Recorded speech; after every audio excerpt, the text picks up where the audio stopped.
short, long, inverted, maybe a double. You can go as crazy as you like. Today we're going to look at the basics of a backroll hand drag.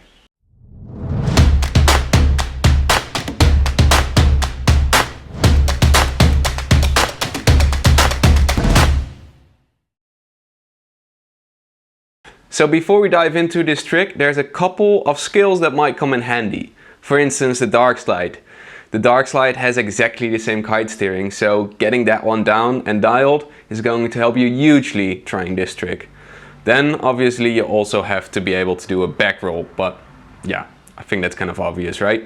So without further ado, let's start with the kite steering. Ride in with speed and your kite at 1. Steer your kite up, followed by a short edge towards the wind for takeoff.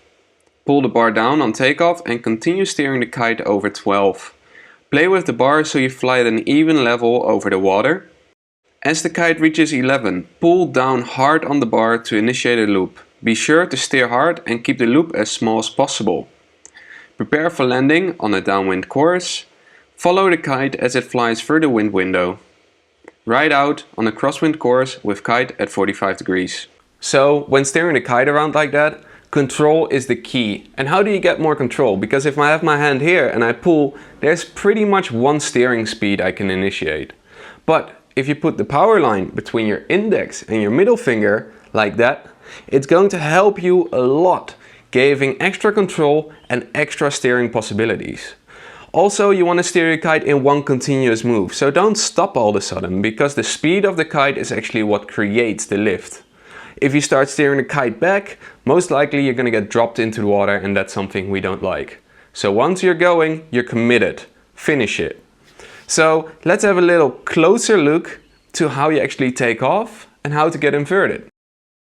On a crosswind course, edge into the wind and pop off the water. Lift your legs and throw your head back for the back roll. Reach for the water with your front hand, lifting your legs higher. Play with the bar to maintain lift in the kite.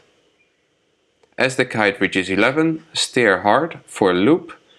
Retract your legs and tension up your stomach muscles. Spot your landing as you come down and bring your legs underneath your body. Land on a downwind course and follow the kite.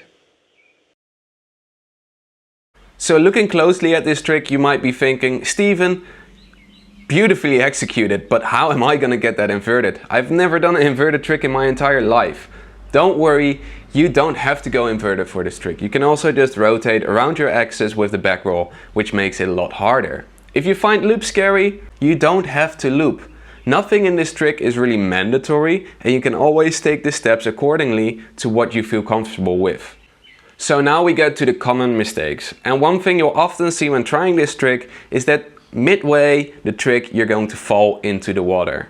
Or maybe you don't get lifted enough to actually finish the rotation and land on your board, instead you land on your back. This all has to do with your kite steering, or it can be due to the takeoff. If your takeoff is not into the wind, then the kite won't create that power to actually lift you out of the water. If you steer your kite too slow, your kite's also not going to create that lift. So there's a very fine line. In the end, don't forget to ask yourself the question, is my bar actually all the way down? Because you can steer the kite as hard as you want, but if that bar is all the way out, it's still going to drop you. Finishing this trick with a loop isn't always the easiest. People might be scared, or they're a bit lazy, like I am in this kite loop you see, and I don't pull hard enough, so the kite crashes in the water. But another big downside of not pulling hard enough and getting that kite low for the wind window is that you get a lot of power. And a lot of power often pulls you off balance, and it gives you an unwanted explosive pull downwind. So once you start doing this, make sure to really pull hard and try to steer hard on that kite. So the kite makes a very small loop up in the wind window, and that's going to be the easiest way to land it. And that's it. I hope you guys get to try it in the near future. If you enjoyed it, leave me the thumbs up, comment if you have any questions, and I'll see you on the next one.